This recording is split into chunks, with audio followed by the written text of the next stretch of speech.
Salut à tous, aujourd'hui je vous fais une petite vidéo sur l'élevage des Pogona viticep. Donc voilà, je vais présenter mon terrarium avec toutes les choses qu'il faut savoir sur cette espèce. Donc tout d'abord, mon terrarium fait 120 de longueur fois 60 fois 60, donc largeur et hauteur. Donc voilà, avec une aération haute ici et une aération basse ici. Donc en fait, ce qu'il faut se dire, c'est que c'est comme si on coupait le terrarium en deux. Donc voilà, à 60 cm. Et qu'on plaçait notre lampe chauffante. Donc voilà, à peu près au milieu. Donc voilà.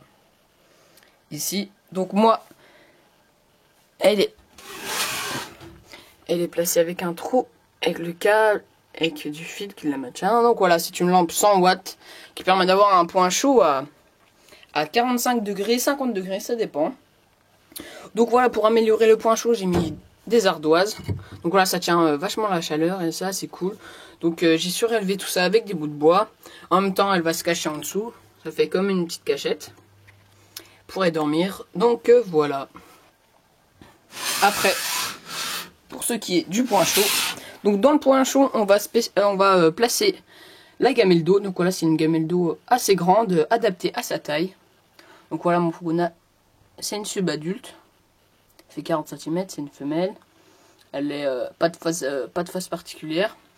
Puis sa nourriture, pour pas que la nourriture elle se dessèche facilement et tout. Donc voilà, la nourriture, moi je mets de la carotte. Donc voilà, de la carotte, du pissenlit qu'il y a dans mon jardin, puis de la salade qui est en dessous. Donc voilà, tout est dans mon jardin, donc ça va. Puis j'ai placé une petite plante, donc une petite plante grasse, pareil, au point chaud. Donc voilà ma technique pour les plantes grasses. C'est qu'on enrobe les racines avec un filtre à café, puis on met un élastique, comme ceci, donc vous voyez à peine le truc. Et comme ça, en fait, ça garde toute la terre près des racines et on peut directement la placer dans le sol. Donc voilà, comme ça, il n'y a pas de problème. Ça se dessèche pas, et puis ça fait longtemps que je l'ai, donc elle vit très bien. Puis un petit crâne pour la déco, faire un peu, pour avoir un peu de style, je dirais. Donc voilà, puis j'ai une très grande branche qui fait toute la taille du terrain, qui va de là à là. Donc c'est une branche naturelle que j'ai poncée, je l'ai travaillée, je l'ai recoupée, je l'ai fait sécher, je l'ai nettoyée, je l'ai désinfectée, j'ai tout fait pour qu'elle soit bien adaptée pour ce terrarium. Donc voilà. Puis une petite plateforme où je mets mon thermomètre. Donc voilà, à peu près ici on a 28-25 degrés, ça dépend. Donc voilà. Puis mon décor de fond, je l'ai réalisé avec de la mousse de polystyrène. La mousse de polystyrène, de la colle à carrelage, de la peinture, des pigments et tout. Donc là j'ai mis des fausses plantes pour faire un peu plus naturel. C'est des fausses plantes mais ça fait un peu liane. Ça c'est beau. Puis là j'ai mon néon 10%, 75 cm, avec un réflecteur pour perdre aucun UV, je dirais. Donc voilà. Après, pour ce qui est de l'alimentation, je lui donne essentiellement des grillons, des criquets, quelques blattes, des fois pour changer un peu. Donc je lui donne ses vitamines, la vitamine D3, je dirais tous les 15 jours, toutes les 1 semaine, ça dépend. Donc voilà, et le calcium, je l'ai mis dans un petit récipient et je saupoudre. Hop, et je saupoudre sa nourriture, comme ça, tous les 2 jours à peu près. Donc voilà. Je refais une petite vue de l'ensemble de mon terrarium. Donc voilà, vous voyez, elle adore. Donc là, comme elle est subadulte, je commence à lui donner bien plus de légumes que de grillons. Donc adulte, ça fera à peu près 80% de légumes et végétaux, etc.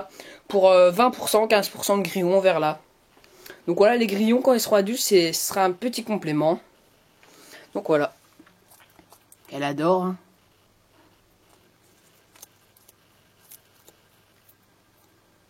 Voilà, je vous laisse admirer.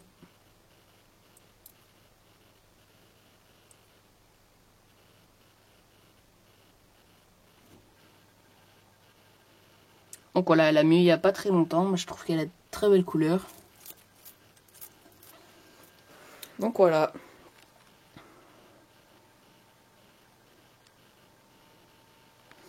Pour ce qui est du comportement, je dirais qu'il ne faut pas mettre les mâles avec les mâles, surtout quand ils sont adultes, parce que risque de mort quand même, très grosse agression. Et pas laisser des juvéniles ensemble, avec les mêmes sexes, ou avec mâle ou femelle, parce qu'ils pourraient s'accoupler, mais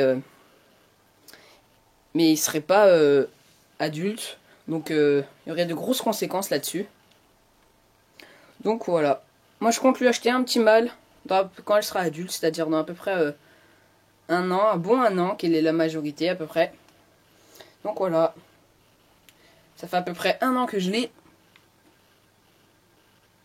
Voilà, elle me fixe. Elle est très curieuse, très sympa. Donc les Pogonas, c'est une espèce plutôt très attractive. C'est très beau d'observer. Donc voilà, contrairement aux geckos léopards qui sortent que la nuit, les Pogonas, ils se couchent, ils sont rigolos. Puis fois elle grimpe partout, elle fait un peu la Yamakasi. Donc voilà. Donc voilà, c'était une petite vidéo pour vous présenter ma fiche d'élevage de mon Pogona. Si j'ai oublié des choses, vous pouvez compléter ma fiche d'élevage en vidéo avec sur des forums. Donc par exemple La Passion des Reptiles où je suis inscrit. Donc voilà, merci d'avoir regardé cette vidéo et n'oubliez pas, abonnez-vous. Allez, ciao!